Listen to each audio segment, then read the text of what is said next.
Give your introductions. तो मेरा नाम राम बाबू कुमार सिंह है। अभी मैं एक प्लेटिनम इंडस्ट्री में सेफ्टी मैनेजर के पोस्ट पे हूँ। ठीक है, ये जो अचीवमेंट्स है मेरा निवोस आईजीसी कंप्लीट कंप्लीट होने के बाद ही हुआ था। मैंने 3 इयर्स लाइफ इंस्टीट्यूट से किया हूँ निवोस आईजीसी। ओके। सो आपका आप कहाँ से बिलोंग करते हैं राम बाबू जी? मैं बेसिकली मैं बिहार से बिलोंग करता हूँ, और मैंने जो भी मेरा क्वालिफिकेशन है सब मैंने मैंने हिंदी मीडियम से किया था। लेकिन जब निवोस में जब इंग्लिश मीडियम पैटर्न था तो बहुत ज्यादा हमको डर लगता था। ठीक है, लेकिन आप लोगों ने अच्छा खासा राहुल सर ने पढ़ाया, जो हमको कभी फील नहीं हुआ कि हमको हिंदी इंग्लिश में कंफ्यूजन हो रहा है। अच्छे से हमने एग्जाम भी लिखा है। कितने सालों का एक्सपीरियंस है आपका? मेरे को सेफ इंडस्ट्री में 10+ ईयर का एक्सपीरियंस है। फ्रॉम गल्फ भी, also India, oil and gas, manufacturing, power plant, बहुत सारा हमने काम किया है। ओके, तो मतलब आपने बिहार से बिलोंग करते हैं, एक सेफ्टी इंडस्ट्री में एक 10 साल का आपका एक्सपीरियंस हो गया, सभी छोटे कंपनी और बड़ी कंपनी को मिला के, इवन आप गल्फ में भी होकर आए। तो एक निबोश ज्वाइन करने के पहले क्या थिंकिंग थी निबोश के बारे में? बहुत ज्यादा डर था, क्योंकि बहुत सारे लोग उसके बारे में बताते थे इतना हार्ड है, बहुत सारे लोग फेल हो रहे हैं, बहुत सारा इतना पैसा उतना पैसा है, इधर क्लास है उधर क्लास। वो सब बहुत सारा डर था। लेकिन जब आपसे आपसे बात हुआ तो थोड़ा सा अपने को कॉन्फिडेंस आया, और लगा कि हम भी कर सकते हैं। जब हमने क्लास जब अटेंड किया तभी भी हमको तब थोड़ा सा और भी आया कि हिम्मत आई कि चलो, और लोग भी कर रहे हैं तो हम लोग भी कर लेंगे। अच्छा। सो एक 10 साल के एक्सपीरियंस के लिए तो मैं तो कहूंगी कि निबोस बिल्कुल भी हार्ड नहीं है। ये बहुत एक इजी कोर्स है आप जैसे कैंडिडेट्स के लिए। और जहां अगर आप कहते हैं कि मैंने 10 ईयर्स एज एचएससी प्रोफेशनल काम किया है, तो डेफिनेटली एक इंग्लिश लिखने और पढ़ने की समझदारी तो होगी, तभी आप गल्फ गए होंगे, डॉक्यूमेंटेशंस बनाते होंगे, कंपनी में प्रेजेंटेशंस करते होंगे। बिना उसके तो खैर ये सब चीज पॉसिबल ही नहीं है, because you are not in only one company. काफी मल्टीनेशनल कंपनी में भी हम काम करते हैं। यस। थोड़ा सा बोलने का होता है कि हम कॉन्फिडेंट नहीं है, because we are like from correct. Hindi medium, Bihar से है, छोटे गांव से आते हैं, तो वो कल्चर जो एक होता है उस हिसाब से बहुत तेज नहीं है। लेकिन बिलीव कीजिए, लैंग्वेज किसी भी सर्टिफिकेशंस के लिए बैरियर नहीं होती है, अगर आपकी कॉमन अंडरस्टैंडिंग उस लैंग्वेज के लिए है तो यह डेफिनेटली एक मैटर होता है, लेकिन ये बैरियर नहीं होती है। ओके। करेक्ट है मैम। हाँ, सो मैं ये जानना चाहती हूँ कि ज्वाइन करने के पहले आपके मन में था कि निबोस टफ है, बहुत हार्ड है, ऐसा करके था? तो थ्री करेक्ट है। इयर्स को क्यों ज्वाइन किया? 3 years life safe academy join करने के पहले क्या रीजन रहा? मैंने मैंने 3 इयर्स लाइफ ज्वाइन करने से पहले मैंने 2-3 इंस्टीट्यूट्स का और भी मैंने उनका ऑनलाइन क्लासेस अटेंड करके देखा था। और मैंने लमसम 1 ईयर आसपास मैंने एनालिसिस किया था। उसके बाद से मैंने राहुल सर का 2 बार क्लास में अटेंड किया, तब जाके मैं फाइनल किया कि हाँ 3 इंस्टीट्यूट बेस्ट है। और बाकी मैंने देखा रिजल्ट का, तो रिजल्ट भी काफी अच्छा था, इसके लिए मैंने 3 इयर्स को चूज किया। मीन्स कि जो मेरे को आपने परफॉर्मेंस को एक क्राइटेरिया बनाया कि इस इंश्योरेंस के परफॉर्मेंस मुझे हर महीने दिख रहे हैं। सेकंड थिंग, आपने एक कम से कम ये समझदारी दिखाई कि नहीं, मैं 2 दिन 3 दिन पहले कहीं पे भी क्लास करूं, यहाँ भी करूं, कहीं दूसरे जगह भी करूं, फिर मैं कंपेयर करूं कि कौन सी इंस्टीट्यूशन में मुझे हर तरह से समझ में आ रहा है। जहां आपको समझ में आया कि नहीं, यहाँ पे मेरे लिए ये चीज सही है, मुझे लैंग्वेज की अंडरस्टैंडिंग सही है, सारी कुछ अंडरस्टैंडिंग सही है, तब आपने फिर इसको कोर्स को अडॉप्ट किया। Yes correct. Ma'am. Yes ma'am.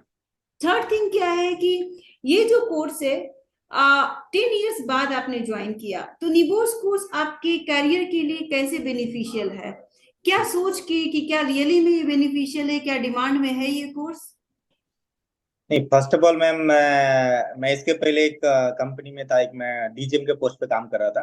फिर मेरे को ऐसा इंटरेस्ट हुआ कि चलो निबोस हम भी कर लेते हैं। लेकिन निबोस करने के बाद मेरे को बहुत अच्छा नॉलेज अपने को मेरे को मिला, नॉलेज हुआ, एक्सपीरियंस हुआ। और उसके बिहाफ पे मैंने निबोस मेरा खत्म होने के एक महीने बाद मेरा एक इंटरव्यू था, जिसे मैंने इंटरव्यू अटेंड किया। उसमें बहुत सारी चीजें हमको सर ने सिखाया, तो उसके हिसाब से मैंने इंटरव्यू दिया, तो मेरा इंटरव्यू तुरंत क्रैक हो गया, और मेरे को एटलीस्ट 30% का सैलरी हाइक मिला। जब इस कंपनी में एक ऐसे सेफ्टी हेड काम कर रहे हैं, एज सेफ्टी मैनेजर। मेरे अंडर में भी एक्सीलेंट। 4 प्लांट है, और एक इंटरनेशनल प्लांट भी है, 5 प्लांट है मेरे मेरे अंडर में। वाह, वेरी गुड। और डेफिनेटली आप उस नॉलेज के बाद अभी आप आईडीप की भी प्लान करें और कैरियर में काफी सक्सेसफुल हो। एक मेरा और क्वेश्चंस कि एक र्यूमर्स है मार्केट में, हमारे पास भी बहुत सारे कॉल आते हैं कि मैम एग्जामिनेशंस में आप हेल्प कर सकती हैं क्या। इवन कोई भी इंक्वायरी हो, एक कॉमन से एक छोटा सा क्वेश्चंस लोग पूछ ही डालते हैं। तो आप मुझे ये बताइए, क्या एग्जामिनेशंस में एक हेल्प करने की क्या जरूरत है, और क्या हेल्प से लोग पास होते हैं, या एक कॉमन अंडरस्टैंडिंग हो, प्रॉपर क्लासेस हो, उससे पास हो पाएंगे? आपका एक्सपीरियंस क्या है? मेरा एक्सपीरियंस है कि मैंने ऐसा पहले तो मैं ऐसा सोचा नहीं था, ठीक है, लेकिन जनरली लोगों का क्वेश्चन रहता है। लेकिन मैं 100% दावा के साथ कह सकता हूँ, अगर आपने प्रॉपर जो 3 इयर्स का बुक है, 3 इयर्स का जो नोट्स है, और जो हमारे ट्यूटर्स हैं, स्पेशली मैं राहुल सर का क्लास लिया हूँ तो राहुल सर के बारे में बता सकता हूँ। उन्होंने जो भी नोट्स दिया उसको आपने अच्छा से पढ़ा, 3 इयर्स का बुक पढ़ा, तो मेरे को नहीं लगता है कि एग्जाम के दिन में आपको किसी को कॉल करने की जरूरत पड़ेगी। डेफिनेटली। मतलब वो जो र्यूमर्स है, उस र्यूमर्स की तरफ नहीं जाना है, किसी भी गलत चीजों की तरफ हमें नहीं जा करके अट्रैक्ट नहीं होके अननेसेसरी पैसे बर्बाद करने हैं, माल प्रैक्टिस का नोटिस आना है, अननेसेसरी दो इतनी पैसे बर्बाद करने के बाद भी हम रेफर हो जाते हैं, वो सारी चीजें ना करके कहीं ना कहीं एक अच्छे, अगर हम इंस्टीट्यूशंस को पकड़े, not only the 3 years life safe academy, और भी मार्केट में अच्छे अच्छे इंस्टीट्यूशन होंगे, आप वहां पे जाएं, क्लासेस करें, उनसे सेटिस्फाइड हो, उसके बाद आप उस प्रोसेस को पूरा फॉलो करें, तो डेफिनेटली एक अच्छे नंबर के साथ आप पास हो सकते हैं। और आई थिंक ये आप अपने ग्रुप में हाईएस्ट नंबर पे पास हुए थे, और जबकि उस समय की थैंक यू एवेल्युएशंस सर। भी काफी टफ थी। So that is a congratulation to you, special congratulation from my side. So thank you ma'am. एक प्रिपरेशंस करने का तरीका बताएंगे कि आपने किस हिसाब से प्रिपरेशंस किया? मैं इसके लिए मैंने एक खुद का एक मैंने वो बनाया था प्लान। मैंने उसमें उसके तहत मैंने काम किया, जैसे हमको हमारे ट्यूटर ने इंस्ट्रक्शन दिया था। तो जितने भी अभी तक जितने भी निबोस के क्वेश्चंस आए हैं, कम से कम उसको मैंने 5 से 6 बार रिवाइज किया। उसके बाद जो हमारा 3 इयर्स का बुक है, उसको मैंने कम से कम 3 से 4 बार रिवाइज किया। उसके बाद से जो सर ने हमको नोट्स दिए थे, जैसे हमारा मॉक टेस्ट होता है, क्यूज क्यूज कंपटीशन होता है, उसको मैंने कम से कम 8 से 10 बार मैंने रिवाइज किया था। तो हमको बहुत सारी चीजें मेरे को मुजबानी याद भी हो गई थी, जैसे एलिमेंट कितने हैं, कौन से कितना का एलिमेंट, हम जैसे जैसे पढ़ते गए हमको याद होती गई। हम क्वेश्चन देखते ही बोलते थे कि ये एलिमेंट नंबर ये इसका इतना है, ये इतना वेरी पेज नंबर में मिलेगा। ओके। मतलब जहाँ पे एक स्टूडेंट एडमिशन लेने के पहले ये सोचता है बहुत टफ है, होगा या नहीं होगा, मैं कर पाऊंगा, वो 10 साल इवन आप गल्फ में होंगे तभी आप सोचते होंगे कि मैं निगोश कर लूं, बट एक डर के कारण आपने नहीं किया। हम्म। काफी रिसर्च करने के बाद आप आए और आपने इतनी अच्छी प्लानिंग की, that is a very good. बहुत कम लोग इस तरह से प्लानिंग करते हैं कि सारे क्वेश्चंस को आप देखते हैं, उससे इंपॉर्टेंट क्वेश्चन सारे निकाल करके फिर वो कौन सा एलिमेंट कहाँ है बिल्कुल एकदम बाय हार्ट कर लेते हैं। तो that is a like really a very good.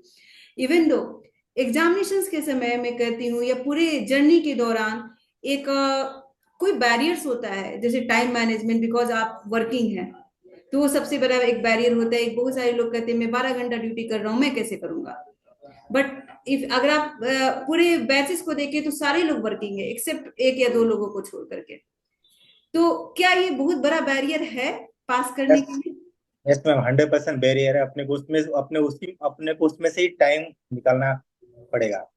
हाँ। मैं भी मैं भी एचओ में काम करता था, मेरे को भी टाइम नहीं मिलता था। मेरे को तो नाइट में भी मेरे को कॉल आते रहते थे, बट मैं क्या करता था, सेल फोन को साइलेंट करके ऐसा करके मैंने ट्राई किया।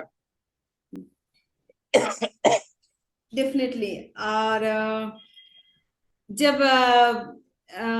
क्या सजेशंस देंगे अपने आने वाले अपकमिंग लर्नर्स को जो निबोश के लिए सर्च कर रहे हैं, किस तरह से तैयारी करनी चाहिए, और एग्जामिनेशन देते समय किन किन बातों का ध्यान रखना चाहिए? कुछ टिप्स देना चाहेंगे?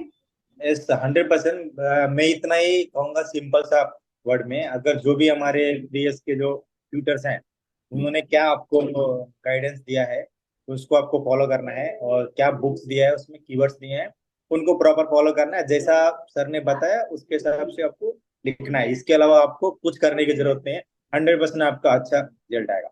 मतलब प्रॉपर मॉक करिए, सभी पॉइंट्स एक जगह रखिए, हर क्वेश्चंस को रिवाइज कीजिए, जो पहले के मॉक असेसमेंट दिया जाता है उसको अच्छे से रिवाइज कीजिए, एक टाइम मैनेज कीजिए, प्रॉपर क्लास करके कुछ मॉक असेसमेंट रिव्यू राउंड में जरूर पार्टिसिपेट कीजिए, तो डेफिनेटली एक अच्छे तरीके से आप पेपर कर पाएंगे। सिंपल, हमें एग्जाम ट्यूटर का इंस्ट्रक्शन को फॉलो करना है, 100% आपका रिजल्ट आएगा। एग्जामिनेशंस देते समय कहीं पर कुछ ऐसा रियली बिलीव हुआ कि बहुत टफ है, या कुछ इस तरह का चीज कभी आया मन में?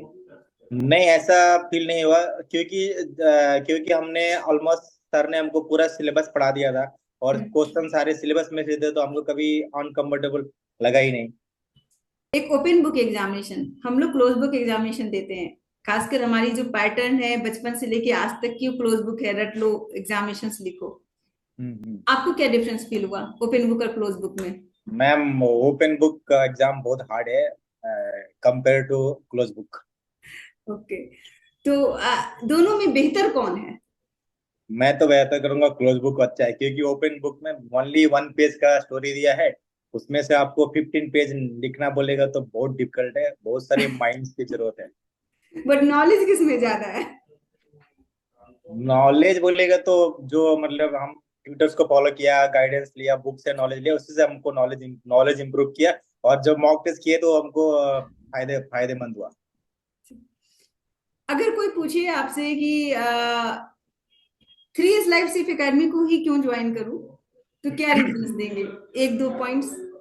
2 पॉइंट मैं स्टार्टिंग में मैं पहले भी बता चुका हूँ, मैं 3 इयर्स ज्वाइन करने से पहले मैं 3 इयर्स को छोड़ के मैंने 3 इंस्टीट्यूट में मैंने डेमो क्लास किया था। फिर वहां से मैंने बहुत सारी चीजें मैं चेक किया, उसके बाद मेरे को लास्ट ऑप्शन मेरे को 3 इयर्स लाइव एकेडमी दिखा था, इसके लिए मैं ज्वाइन किया। तो मैं सजेस्ट करूंगा कि आप आपको लगता है तो एक दो जगह और जाके आप डेमो क्लासेस कर लो, उसके बाद आके इधर भी क्लासेस कर लो, कंपेयर करो, उसके बाद आके आप ज्वाइन करो। ओके, दूसरा ये मैं कहूंगी ट्यूटर्स के बारे में क्या कहेंगे? राहुल। ट्यूटर मैं केवल राहुल सर का क्लास किया हूँ, तो राहुल सर के क्लास के बारे में बोल सकता हूँ। मतलब बोलेगा तो वर्ल्ड में नंबर 1 ट्यूटर है, अगर अगर कंपटीशन भी किया जाए तो।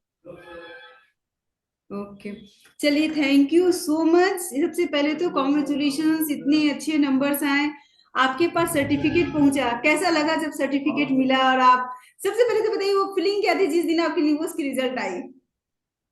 उस टाइम पे मैं मेरा मेरा न्यू कंपनी का सेकेंड डे था, जब मेरा अच्छा। रिजल्ट आया था, तो मेरे को डर भी था कि कहीं मैं फेल हो गया तो फिर मेरे को इधर अच्छा नहीं लगा, क्योंकि मैं ऑलरेडी बता दिया था मेरा रिजल्ट रिजल्ट आने वाला है। अच्छा। तो अच्छा लगा कि मैंने ये भी, मैम ने बताया कि आप इंस्टीट्यूट के सबसे टॉपर है, तो एक अच्छा प्राउड फील हुआ कि चलो कम से कम मेहनत मेहनत तो साकार हो गया।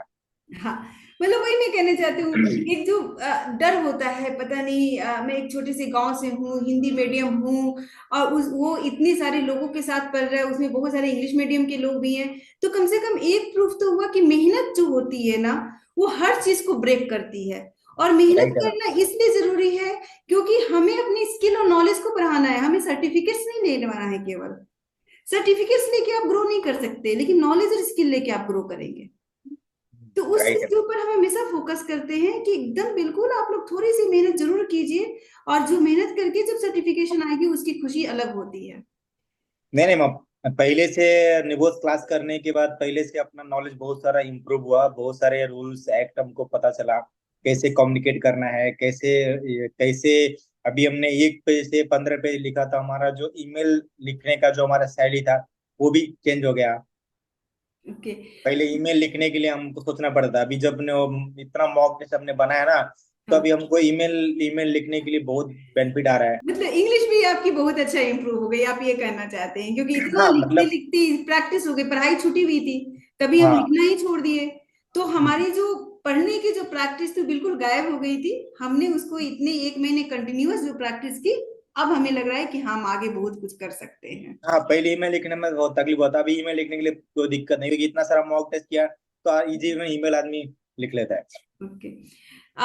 दूसरा मैं सबसे इम्पोर्टेंट आपसे एक बात करना चाहूंगी, जब आपको सर्टिफिकेट मिला हम्म। तो कैसा लगा हमारे बहुत बढ़िया यहाँ लगा, अच्छा लगा, से? क्योंकि वो देख के सर्टिफिकेट अच्छा लगा और प्राउड था कि चलो इंस्टीट्यूट में सबसे टॉपर था, तो थोड़ा एक अच्छा फीलिंग आ रहा था। हाँ, तो आपने इस तरह से एक्सपेक्टेशंस किया था कि इस तरह से हम लोग पैकेजिंग करेंगे और बिल्कुल फाइलिंग करके सर्टिफिकेशंस देंगे? नहीं, अच्छा लगा आपका जो अपना जो बुक दिया है इसमें हाँ। रखने रखने के लिए फाइल, वो भी अच्छे हैं, बहुत बहुत प्यारा है। साथ में वो भी अच्छा लगा, आप लोगों ने एक नोटबुक दिया है, एक बॉल पेन दिया है, तो रियली आप लोगों ने अच्छा से उसको मेंटेन किया है। शायद चलिए। ये ऐसा दूसरा इंस्टीट्यूट कोई, मैंने बहुत सारे इंस्टीट्यूट में हम लोग यूनिवर्सिटी में कोर्स करके आए, ऐसा कोई भी देता नहीं है। ओके। मैं वही कहूंगी कि 3S है जो अपने मतलब क्वालिटी में मेंटेन करती है और एक लर्नर के ऊपर एक बिलीव दिलाती है कि नहीं आप ये चीज कर सकते हो। और आज बहुत खुशी की बात है कि जो बंदा सोचता था मैं निवोश कैसे करूं, आईजीसी कैसे करूं, आज मेरे साथ वो बोल रहा है कि मैं आईडीप भी करूंगा। तो ये सबसे बड़ा कॉन्फिडेंस जो आता है ये रियली हमें बहुत खुशी देता है। और डेफिनेटली मैं आपको अपने अपकमिंग आईडी लर्नर्स के रूप में देखना चाहूंगी, उसमें भी आप टॉप करें, यही प्रे भी करूंगी। Thank you ma'am. Next year we will plan for ID also. And best of luck for your upcoming career, और बहुत ज्यादा ग्रो करें हर जगह जहां भी जाएं। हमारी तरफ से पूरी तरह से बेस्ट विशेष रहेंगी। डेफिनेटली अपने छोटे छोटे और भी अपकमिंग कोर्सेस हो, चाहे यहाँ से हो कहीं से भी हो, एडेड वैल्यू करते रहिए क्योंकि अब पढ़ने की आपको आदत पड़ गई है। करेक्ट ना? Thank you ma'am. नहीं, चलिए। हाल भी अभी एडमिशन लिया मैम, ऑलरेडी लिया है एडवांस डिप्लोमा इन इसमें, एमएसबीटी। एमएसपीटी, डेफिनेटली। इन्वायरमेंट का, हाँ। इन्वायरमेंट में। हाँ। अच्छे इन्वायरमेंट में ले लिया आपने, शायद एमएसबीटी पहले से किया था, एडीआईएस अभी इन्वायरमेंट में ले, बहुत अच्छी बात है। यही हमारा कहने का मतलब है कि एक जो बंदा रुका हुआ था, चलो एक जनरल लाइफ में चल रहा था, कहीं ना कहीं ये जो 1-2 महीने में उनके अंदर जो चेंजिंग आई पढ़ने से, उनको लगा कि नहीं कहीं ना कहीं हमें अपने आप को अपग्रेड करने की जरूरत है। एक कोर्स खत्म हुआ, अब दूसरे कोर्स है, तीसरे कोर्स है कर रहे हैं, फैमिली भी चल रही है, जॉब भी चल रही है, really it is great. So thank you Ram Babu ji हमारे ऊपर बिलीव करने के लिए। 1 साल के रिसर्च में कॉल कर करके हम भी आपको बहुत तंग किए, कब एडमिशन लेंगे, कब एडमिशन लेंगे। राइट तो राइट। डेफिनेटली आपने एडमिशंस लिया और सक्सेसफुली बहुत अच्छे नंबर से निकाला। Thank you so much. Thank you okay. Ma'am. Thank you. Thank you ma'am.